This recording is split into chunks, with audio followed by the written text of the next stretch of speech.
today's video, we're continuing our KaiserOst series. And we are at World War VII. Yes, it's like 2070. Like, that's pretty good.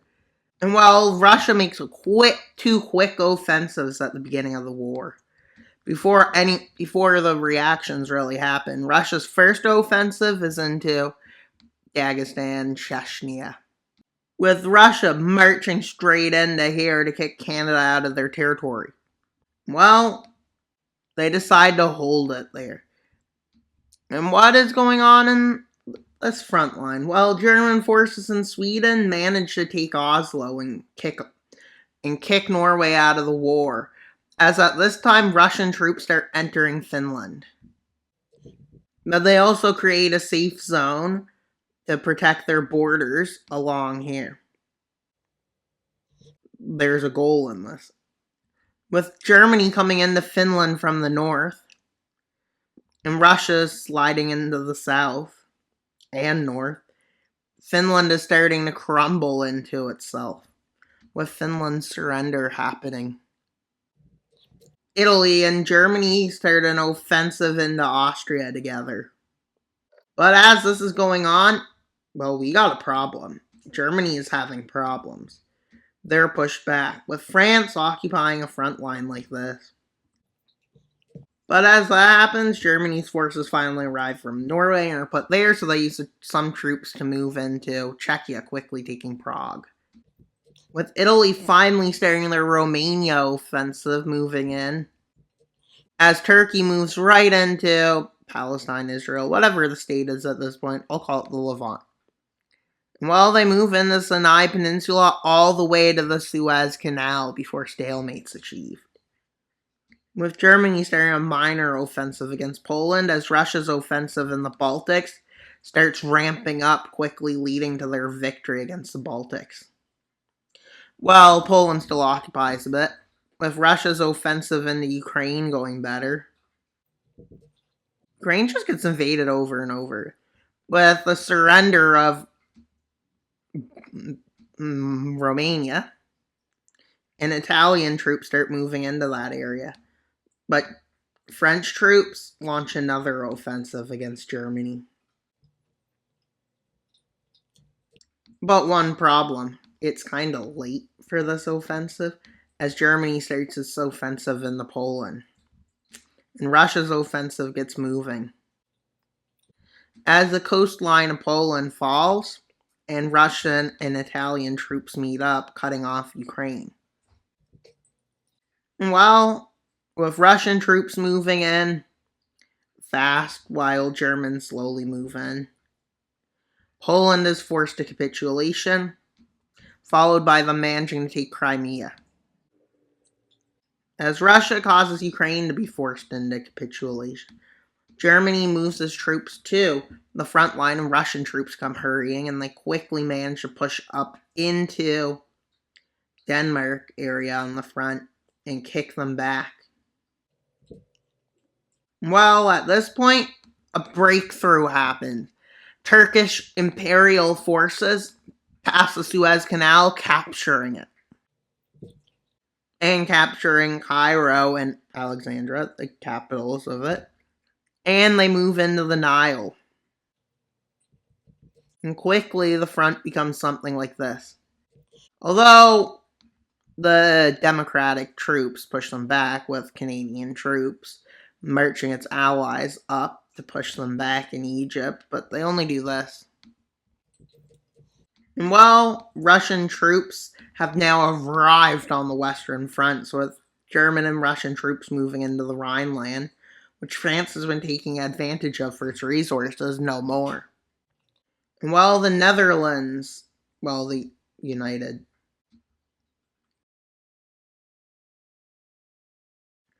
Benelux, as they move into northern France, establishing a stalemate. Italy moves into southern France, establishing a stalemate, and the front line's like this. Well, India's looking to see if they can start a war there, but at this point they say that's not a good idea. With German troops managing to cross towards Paris, and are now at probably that far from Paris. with Italian troops managing to land into Tunisia, quickly capturing and causing the capitulation. They move into Algeria, and they manage to sustain the front. And well, Paris gets encircled. Yeah, that's further than I said it was. So it's definitely not there, but let's just pretend it's there as Paris falls. As a quick German offensive cuts off this northern part with British forces evacuating quickly, with the city of Marseille falling, followed by Bordeaux. And well, France surrenders, and now there's a stalemate at that line. Now, the thing is, they managed to cross here. And they move into Catalonia and Basque, with them now finally reaching stalemate. And then, well, the stalemate breaks,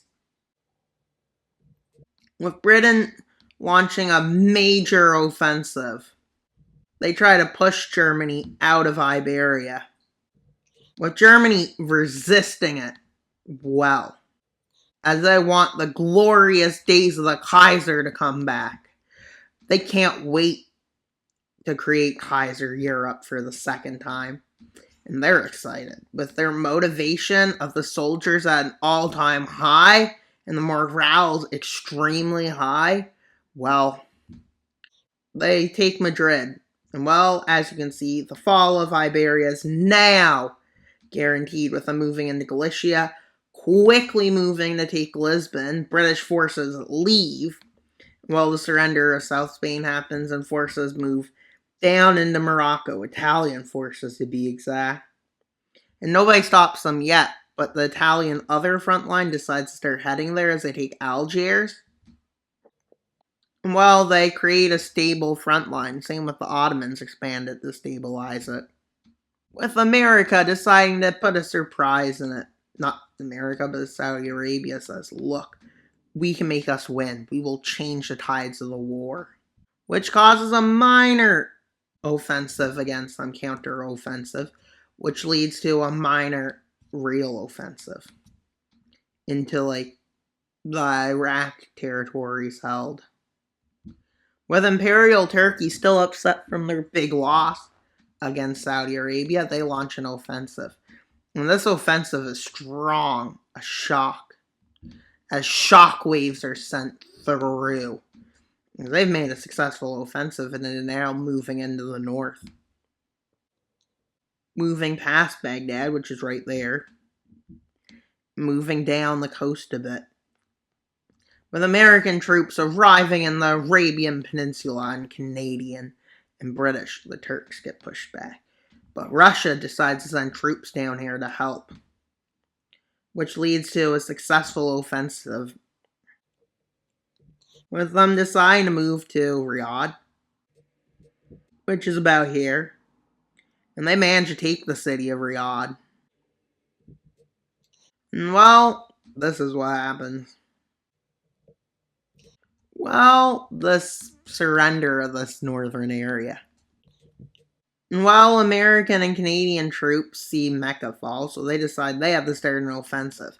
And they decide to do it on the Red Sea coast for strategic reasons. Plus, the Red Sea is open and they move up against the Red Sea and Persian Gulfs to secure useful areas. But the war is so far gone that, well, this offensive was all in vain. And while they take Dubai and stuff like that and move into this region, with America's forces and Canada's moving into a campaign to try to take major cities. They almost take Mecca. They almost do, but they fail. As the forces there quickly link up with the rest of the forces, these forces leave. The Saudi coast starts getting seized, with them getting hundreds of thousands of troops out, but still losing 100,000 to encirclement. And that was a shock, as the morale and an offensive is decided by both Turkey and Italy to move across Libya's coast. Italy takes Tripoli. Any other further plans that they have looks like, well, And the Democratic League over here decides they'll be more neutral to this, believing that both sides are just as bad. So yeah, let's see what happens. That's all for today's video. Please like, subscribe, and comment. Wild Mapper out, and until you subscribe. Bye, guys!